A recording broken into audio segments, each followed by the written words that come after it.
Welcome to the Heal Your Hunger Show, where we get to the heart of why you overeat and how to stop. If you struggle with food and weight like I did, welcome home. Welcome to the Heal Your Hunger Show. So happy to have you here. It is a great day to be alive, and I'm so excited about today's show. I'm going to pull back the curtain of my own eating habits and how I manage the crazy tension between being free with food, but not having a free-for-all with food, okay? So we're gonna get into that in just a moment. Before I do, I wanna just invite you to be a part of the Heal Your Hunger tribe. This is a private group on Facebook where if you struggle with food and weight in any way, shape, or form, you are eligible to be a part of this. So just go to Facebook, type in Heal Your Hunger tribe, and we will let you in. It's very simple. But you do have to be approved to get in. And we'd love to have you. There's no real hard qualifications that you need to have except to really want to be a part of the group and want to get support around sane eating and being free from emotional eating. So please join us at the Heal Your Hunger tribe. Also, if you haven't taken the quiz yet to find out if you're an emotional eater or a food addict, it's a spectrum, okay? So we're all on the spectrum. We're all emotional eaters as far as I'm concerned and my 30 years of research. But where are you on that spectrum? That's what you want to know. So take the quiz at healyourhunger.com and find out. Just find out where you're on the spectrum. Okay, now for my topic. Freedom around food, does that mean a free-for-all with food? And this is a really important topic because, as far as I'm concerned, food addiction is the absolute hardest addiction to overcome. And I tend to use food addiction and emotional eating in the same way. Again, it is a spectrum, so you may not be a full-blown food addict. You might be an emotional eater, but be able to pull back from time to time or get control. For me, I was not able to do that. I was out of control frequently with food, and anytime I tried to exert control, I was out of control. And anytime I'd start eating something that was triggering for me, I could not stop. So one handful of something, one bite of something, one bowl of something, one square of something, if we're talking about chocolate, not enough for me, not even of interest to me. I wanted more. I could never eat one bowl of cereal if the cereal was yummy, like muesli and I sweetened it, or it was sweet cereal or whatever. I just wanted another bowl. And granola, what a yummy thing to have, especially with milk and, after it's been sitting there for a little while. Sorry, I won't I won't describe the whole thing too much. I don't want to make you hungry on the Heal Your Hunger show. But you know what I'm talking about. Yummy cereal. I could never eat one bowl of that. I would go back for more and I felt so ashamed of that. Like normal people have one bowl of cereal. My mom and my stepdad, every morning they have a bowl of cereal. They slice some banana in it. They use like a quarter of it or a half a banana in their cereal. My mom put some blueberries in, and it's just normal cereal like granola or Cheerios or cornflakes or whatever. And it's like a bowl, not even a big bowl. And that's it. That's their breakfast. And these are hardy people who exercise and burn a lot of calories in the day. And they're eating a bowl of cereal and a cup of coffee. And I think to myself, what is that? I don't even understand that. I cannot comprehend being sustained by that. So, for me, cereal was, it just was a gateway drug for me. So, but there's so many gateway drugs. Again, chips, Hershey's Kisses, M&Ms, I never wanted just one of any of these things, and I would go overboard. So that's the problem. That's a slippery slope that emotional eaters experience. And so I want to talk about this because, I am not somebody who believes in being super black and white, hard Nazi around food. And there are programs like that out there. And there are people who get a lot of benefit from that really, really super hard line. And I do have a hard line. It's just got a little bit of softness around it because black and white thinking, I think in any way, shape, or form is, can be problematic. But when it comes to food, some of these lines are really helpful. So it's like, how do you maneuver that? How do you negotiate that? Is that just a bunch of hooey or a bunch of like contradictions? And it's not hooey, but it is a bunch of contradictions. And so, what I love about Heal Your Hunger is that we're about helping people deal with the underlying causes of food addiction and emotional eating. If you deal with the underlying causes, you won't be compelled to eat these things, and therefore the hard lines won't be as necessary. So much of the reason why people are very militant about what they eat, and have lots of restrictions and lots of rules, is because they feel compelled to eat those things, and the rules kind of help them stay in check. And so what I'm really a proponent of is dealing with going deeper on the emotional side, not the control side. So for me, it's about self-care, not self-control. And when you start dealing with the underlying causes, the fear, the guilt, the pain, that's the PEP formula, the using food as a painkiller, as an escape, and as a form of punishment for pain, fear, and guilt. When you address that pain, fear, guilt, when you start looking at your life, when you start removing things from your life that cause you stress, when you start a morning routine that feeds your soul, so you have something to draw on throughout the day when you're feeling tempted, these things are going to help you not need, to be a Nazi around food, but at the same time, guidelines are very important, and some rules I find to be very helpful. So it's both and, okay? And let me kind of unpack this a little bit so it makes more sense.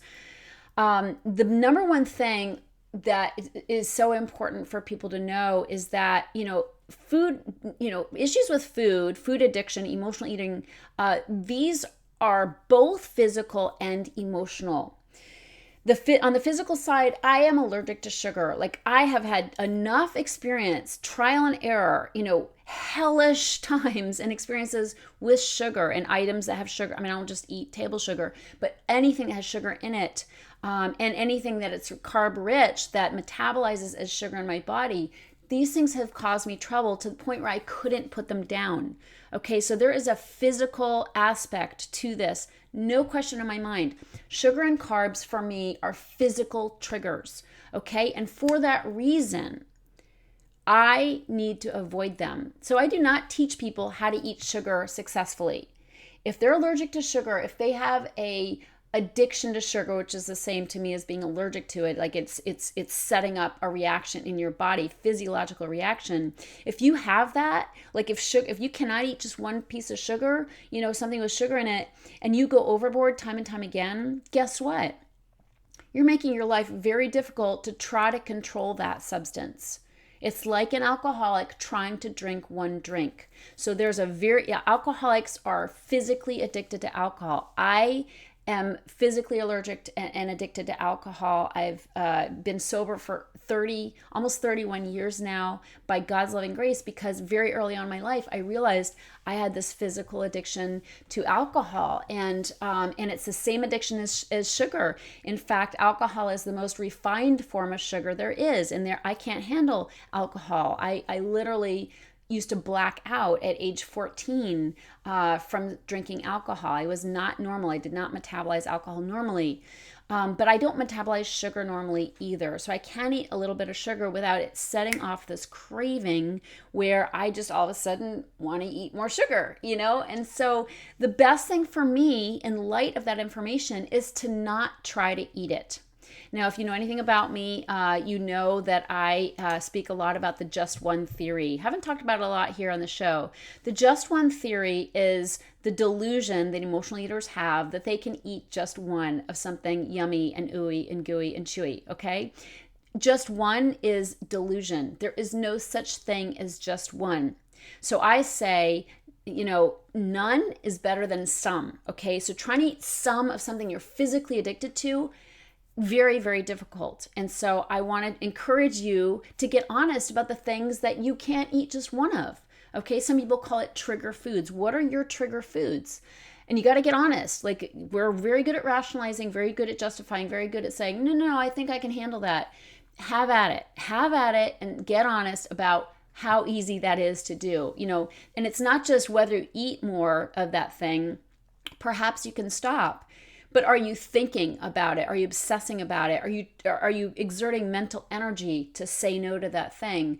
If you are, then that's probably still a problem. Even if by hook or by crook you can say no, if it's owning you, if it's owning your mind, that's an obsession, okay? That's an obsession. And to me, that's almost as painful as eating it and trying to just eat a few.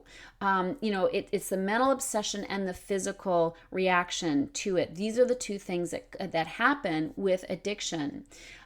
So I've talked about the physical in terms of sugar and carbs. What that means for me is through trial and error. And I tell you, I've been at this for 30 years. I've done a lot of trial and error of what I can eat and what I can't eat.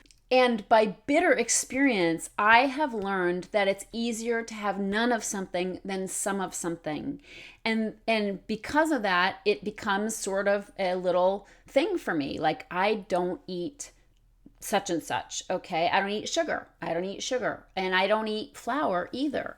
Flour products. I don't eat bread. One piece of bread with butter on it is not satisfying to me. I always want more. It's so yummy. I want more. If it's something that I just want to eat all the time, that's hard for me. I don't want to be owned by food. So if something owns me, it means I probably can't handle it. It's probably a trigger for me. And it leads me towards more eating and overeating. And so it's easier for me to have none. Okay, I'm no longer deluding myself that I can have just one, the just one theory. And that's helpful to me. Some people might call that a restriction. If I say I don't eat sugar and I don't eat flour, and I don't eat flour products, and a lot of times I don't eat most of the time I don't eat grain products either. It's because they are a slippery slope for me. They lead to more, it's like it opens the gate for me. They're gateway drugs for me. And before you know it, all I'm eating is carbs and all I'm wanting are things that are sweeter. And when I don't eat sugar, I enjoy salads. I enjoy fresh, yummy foods. I can taste the sweetness in romaine lettuce. It's like I enjoy the natural flavors in wholesome, from the ground food that hasn't been processed. If I start eating sugar and carbs are all I want to eat. And so I hope you're getting my drift here, that it's not about rules or restrictions. To me, it's about freedom. I don't want to be owned by these foods, and I don't want to be owned by food at all. And so I have made decisions about certain things that do trigger me, that do cause, put me on that slippery slope. And I have no power over these things. So it's not like I swear off of these things, but I do have the knowledge that they don't work for me, and that the kindest, most loving thing I can do for myself is to sidestep those things. So is that a restriction? For some, yes. To me, it's freedom. Okay. And so that's one of the ways that I have maneuvered, and managed around this idea of being addicted to food. It's a crazy thing. Food addiction is the hardest addiction to overcome, bar none, because we have to eat 3 times a day. An alcoholic can put the plug in the jug. It's so easy. I'm not saying it's easy to do for an alcoholic. Obviously, it's not, but it is simple and straightforward, and it is black and white. You don't drink in any way, shape, or form, and that is, cut and dried, and makes it a lot simpler to be in recovery with alcohol than it is to be in recovery around food addiction, because you have to eat 3 times a day. You have to you've got this raging, teeth gnashing tiger in the cage, right? Just gnashing and just wants to get out, just pacing, and it's mean. It's got big teeth, big gnashing teeth, and a big growl. And then it's like you have to open that cage and you have to let that tiger out, and you have to be like, good kitty, pet the kitty, nice kitty. And you have to do that. And then you have to say, okay, back in your cage. You have to do it 3 times a day. That's what we do when we're food addicts and dealing with the hardest addiction, bar none, to overcome, because we have to engage with it every single day and try not to get out of control. So because of that, I find that, identifying which foods do cause us problems and avoiding those foods to be very helpful. Again, it's not about control. It's really about self-care. I'm caring for myself when I don't try to manage foods that are unmanageable for me. So what are those foods for you? Get honest about it. Like, can you really just have a few corn chips? I find corn chips to be very addictive, and so I don't eat them. Like, I avoid them. Again, one day at a time. I haven't sworn off of these things, but this is knowledge about myself that's really helpful. Now, I'll tell you a little story about this past weekend. I was at a maximum security prison, and I'm going to share more about this in a future podcast because it was a profound experience like nothing I've ever experienced before. So profound. And I am going to go into detail about what I learned at this prison. I was at part of a program called Hustle 2.0, which is teaching these guys who are natural born hustlers to use those hustling skills to be entrepreneurs and to excel in business when they get out or even while they're still in, because some of them are lifers. Profound experience. I just moved me to tears.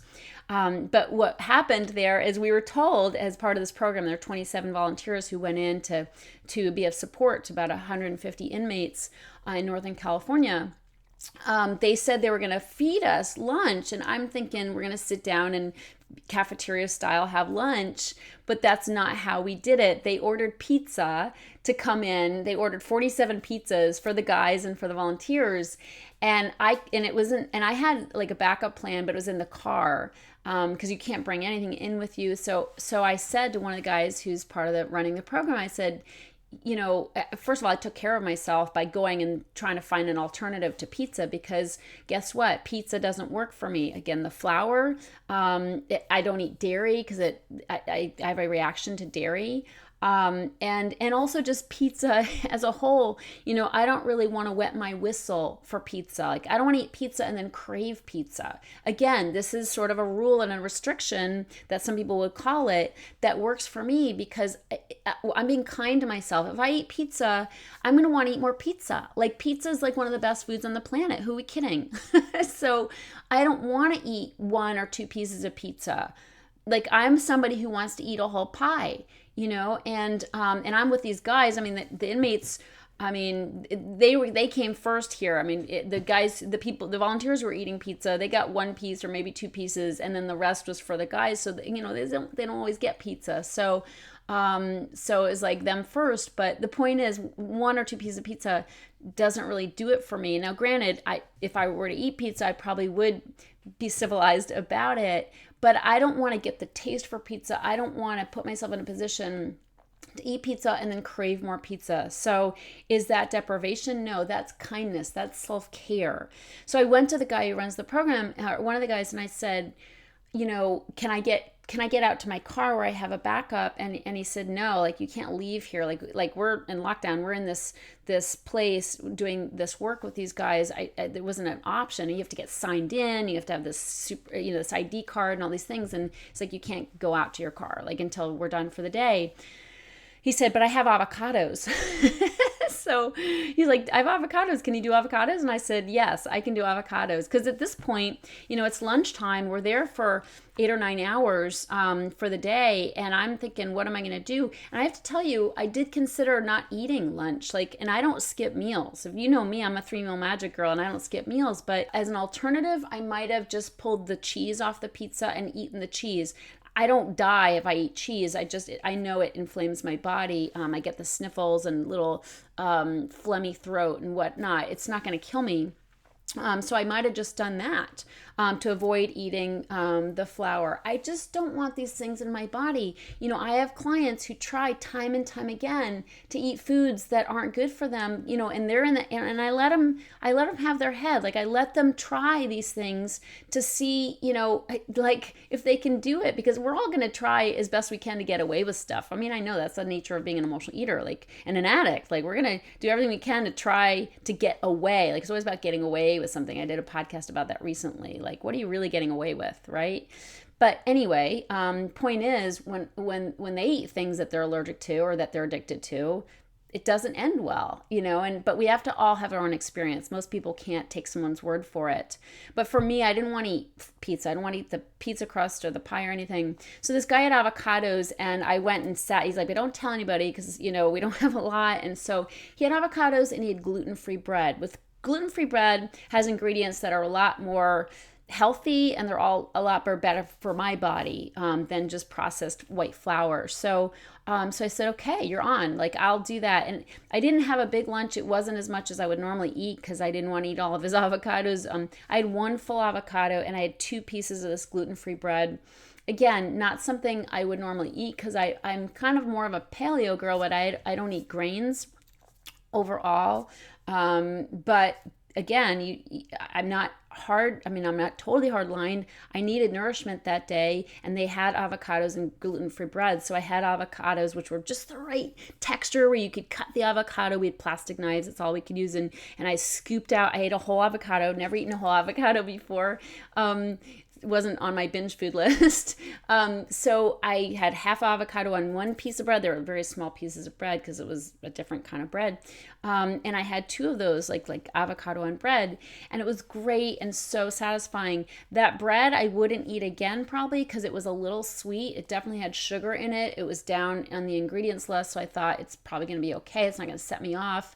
But I wouldn't make a habit of it because I want to be as free as possible. And grains are a slippery slope for me. Carbs are a slippery slope for me. It doesn't mean I don't eat them. The people in my programs are soon going to get. I'm starting to implement more modules about not. People who are in my program are learning more about what I eat and how I eat. That's a part of my program. But the bottom line is, I'm not going to make a habit of eating grains because grains are a slippery slope for me. They don't make me want to go out and binge. It's just that once I start eating, rice, then I start eating other floury things, and then it just sort of devolves into eating everything, that's grain, and probably processed things as well. And, I respect that slippery slope. I know that when I sort of open the gate in one direction, it opens up to others. It just sort of, the gate is open and it becomes a free for all. So, hopefully I'm making sense here. It's a balance, being an emotional eater and trying to, deal with that kitty 3 times a day without getting your ass torn off by the kitty, eating 3 times a day without going overboard, without overeating. It's a very delicate balance. And the way I work with that is I do have things that I just say no to because I can't do them peacefully, okay? And peacefully is probably the best way to put it. Whether I eat more of it or I think about eating more of it, neither of those are peaceful. So it's really important to get honest about the foods that are triggers for you, get honest about the things that you cannot eat peacefully. And when, the just one theory, if you cannot do just one of these things without going overboard, without owning you, without eventually, if it's not that day, eventually you start getting into it more, then leaving it out completely, none is better than some is the best policy. And another thing is if you're not sure, I love the saying, when in doubt, leave it out. If you're even deliberating about something or you're trying to decide, can I eat that? Can I eat that? It's probably a problem. So when in doubt, leave it out. If you're even asking yourself the question, it might be safer to leave it alone.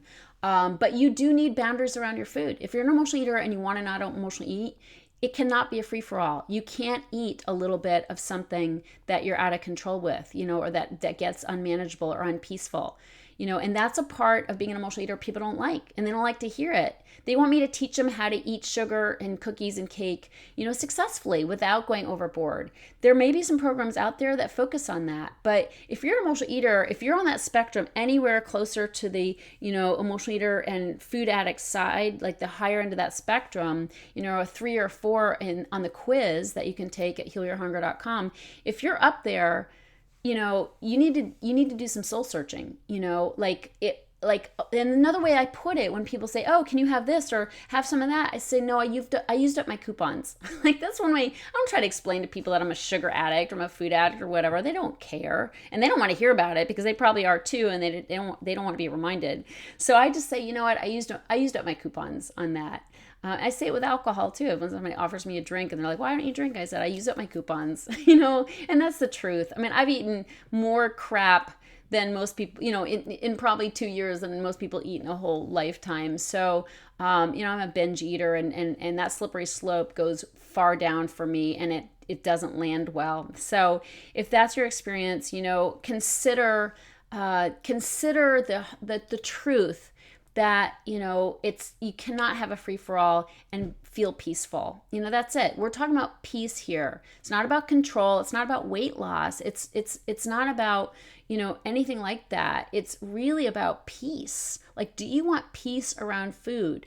And if you do, then you're going to have to make some hard choices around certain foods and surrender to that fact that you might have used up your coupons. So I hope that makes sense. It's a kind of a hard topic to articulate, how to have freedom without a free-for-all, and how to identify what's a slippery slope for you. Super, super important. Again, if you're in my programs, I go in a lot deeper about this, or I'm starting to, because I find that people really need more clarification around this. If you're trying to eat things, if you're trying to control eating things that are out of control for you, give it up. Give it up. Surrender. You've used up your coupons. Give yourself a break. Give yourself some peace. Don't try to eat things that are trigger foods for you, that are slippery foods for you, and lead you to the point of no return, okay? Do yourself a favor. Is that deprivation? No, that is self-care. That's self-love, okay? But it is surrender. It is surrender, and it takes, you got to put on your big girl panties. There's no question about it. You got to grow up, and you got to admit, some things don't work for you, and that's what I've had to do. And I'm telling you, I have a whole lot of freedom on account of it, and I love freedom and I love peace. So if you want support in this, nobody can do this alone. So please consider joining 10 Weeks to Freedom from Emotional Eating. You'll learn all about really how to live differently so that you naturally eat differently. Because I'm not talking diet here. I'm talking specifically about food right now, but none of this is possible. Saying no to foods that are trigger foods for you is not possible unless you do the deeper work. Okay. And I started this podcast out talking about that deeper work that must come with it. Otherwise, it's just a diet. It's just a food plan, and you will not be able to follow through with it. You will not be able to, just say no. You'll not be able to have none instead of some. You've got to do the deeper work, and that's what we do with 10 Weeks to Freedom from Emotional Eating. So check that out at healyourhunger.com or in the show notes, and join us. Okay, thank you so much. At the very least, join us at the Heal Your Hunger Tribe, and let's keep talking, because you deserve to get support around this. Nobody can fight emotional eating and food addiction on their own. Nobody. I promise you, I've been in this game for a long time. Don't try to do it alone. Get support, get love, be around your tribe, people who understand what it's like to be powerless over a cookie, and we'll have a lot of fun. Okay, thanks so much. Love you so much, and I'll see you on the next show. If you enjoyed this podcast and want to get free support, insider health info, exclusive invites to events, and more, visit healyourhunger.com.